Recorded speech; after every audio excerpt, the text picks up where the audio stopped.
see you at these meetings. We don't want to talk to a little fake little digital device. Yeah, we live in the digital age, but you want to know what? At public meetings, we expect public people to show up. And we want to engage at public meetings like members of the public, not like little robots, okay? Out of fairness to the rest of it, we want to have our time too. Okay. We all do. You already got your 3 or 4 minutes, and I didn't get to speak on the last thing, so, and I'm the one who's got a lot more to say than a lot of you, so whatever. Times the same thing over. No, I haven't. No, I haven't. Let's try to all be respectful of each other in the room, Thank you please. very much.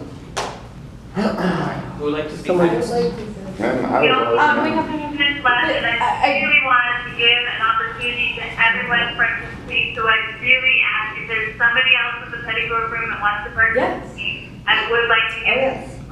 I would like. There's a bunch of us that want to speak. I just have I'm something. going to try unmuting one more time to see if we have another person ready to speak. Unmuted.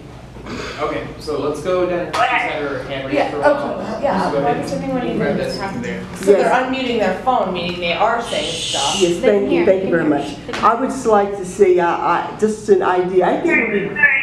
pardon? Having some technical difficulties. If you could perhaps move closer to or further from the phone, we might be able to better hear. Ernest Ray and the rabbi are having the same issue as we are. Testing. Can you hear me okay?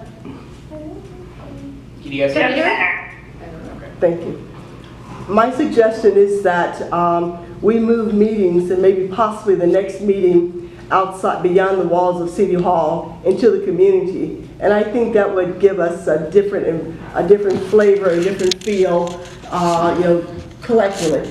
Just from downtown, and to the community. That way we'll get participation from the community, and maybe a different time where those who work and so forth during the day can easily access places to park and come to the meetings. Basically, changing the location of the meeting from the downtown atmosphere, from City Hall atmosphere, into the community. Thank you. Thank you. Is there anybody else like to comment on the petty grove room? Yes, we got a few more. This is Katie, and just something really quick. First of all, I would like to know more about exactly what was said at the private secret DOJ meeting with Philip and Rabbi Kahana, because we never really heard about that, but that's a whole nother thing. Also, yeah, there is something, I think if somebody's not willing to look you in the eyes and tell you something, then it is kind of a sign that they're maybe not to be trusted if they can't even look you in the face and say something, and that's a whole different thing though. But yeah, and as far as you were saying about Judge Demunas, I was reading the original contract, and that was part of the COAB contract, that he was supposed to do outreach 1 day a week.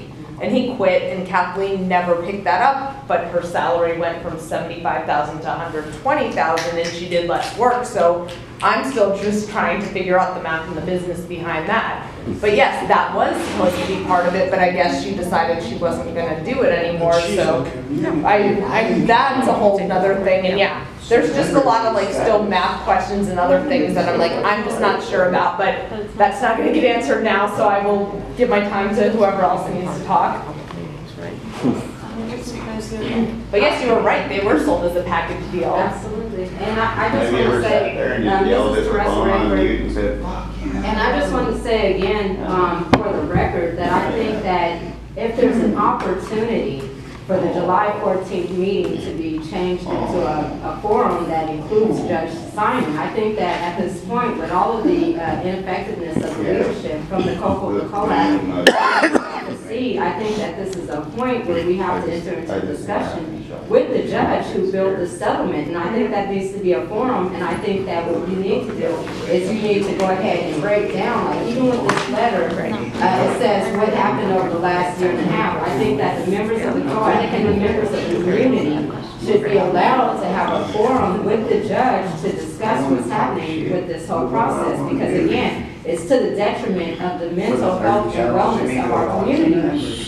I think that when I'm in these meetings and I'm seeing the issues as far as respect from the COAB leadership, COPO leadership, and also from the community, what we have to remember is that we're here today because the police were not able to effectively communicate with community members that ended up dying in their custody, and those were aggressive situations.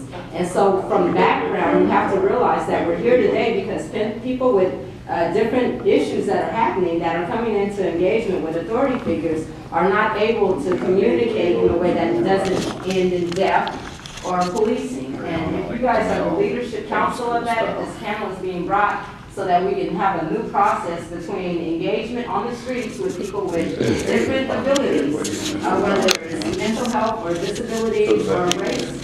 If we're not able to accommodate those issues within the forums, then that means that we're not where we need to be, and we shouldn't continue. I think that the judge needs to get involved, and you guys should have a council with the judge and witnesses to go to that. Nikki, anybody who's speaking, anybody Well, this guy challenged me to a fight, and I was just,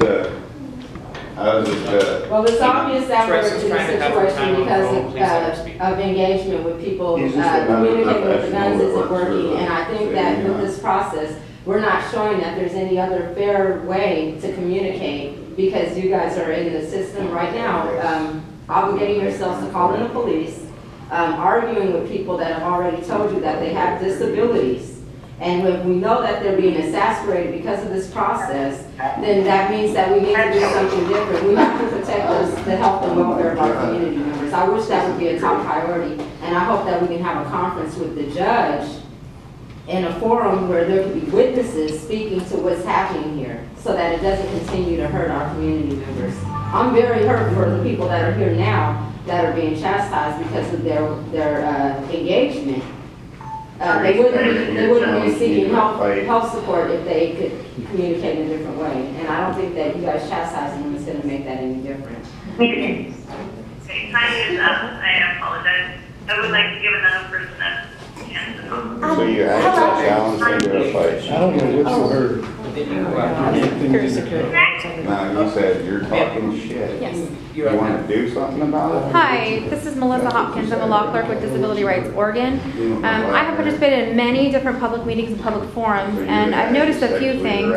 One, the gentleman Cody here, who is here running the meeting, is contacting you on his private cell phone so that the comments and whatever commentary he's texting you is not part of the public record. Two, somebody brought in an additional private cell phone with a private message on it for him, and nobody knows here what's going on or what's being said behind our backs. Second, if you were to refer to the Oregon Department of Justice's meetings manual, you will find the answer to your question, which was posed earlier, where you commented that the potential letter might have been made illegally since it was outside the bounds of a meeting. And I think you will find the answer to that if you refer to that manual from November of 2014.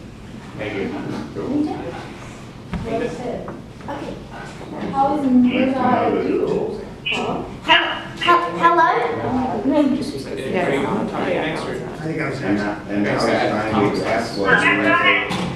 This is Tom. This is Tom Stacy. Two short comments. I guess it's good that you sexually harass. Because of the logistics and Do you have any conference call control over your own emotions and what flies out of your I mouth? have no idea what to do. Do you have control over Sexual harassment is not a funny thing. This guy threatened me. He got found for sexual This guy harassment. threatened Is that me. gonna be handled outside of This this guy meeting? threatened me. Well, we feel a little uncomfortable. Some women feel a little uncomfortable around a man who's You wanna go do sexually something about harasses it? people. Well, I'm trying to ask you to respect this people is- inside. And he got, and that's what the news says. If you're in this camp, you're Right now. we have to ask you to leave. So no, we sexually harassed if you I have don't a want you to have to leave, boundaries. but you need to be respectful of everybody in the room. The issue is. I want you to have grace here, but you need to be able to sit down and participate in this without harassing Also other go on people the here. agenda. Because everyone needs to feel welcome to come. But can you understand how people would feel welcome around someone who's been found to sexually harass someone in the cities like we can do I know nothing nothing? about I this. also. Oh, well, I can inform you if you'd like. I was like, Well, this meeting. This guy Facilitates the said, next COAB meeting. But I know that. do you want to go do something? Yeah, so. yes, and you know, yes, you know about that case. Yes, you do. You wanna know what? But Bob's camera was on, so it might have the audio. So we might get one. He's typewriter, so there's a pretty good camera to call security. It's actually a pretty good camera. But yes, he was actually found in this news article to harass people, the city said. Is Amy Watson available? Oh, your buddy's here. Is Amy there? If you don't stop harassing him, this gentleman here. I guess why is it okay for him to sexually harass me? Why is it okay for him to sexually harass women and that's okay? But so when we mess with a man, it's a big deal. But when he sexually harasses women, it's okay?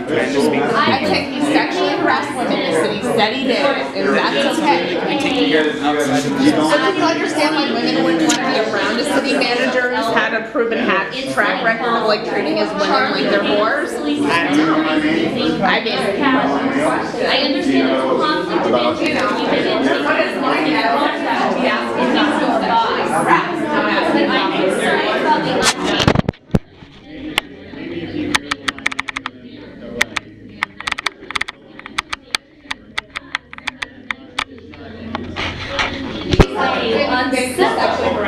because working unpaid, eating 2 days, bringing meals out of food stamp money is an unfortunate reality of the socioeconomic divide of the COAB bureaucracy structure around police brutality reform. So the stigmatization is underlying the slander campaigns and the defamation, which has the Oregonian helped to accomplish with the latest editorial.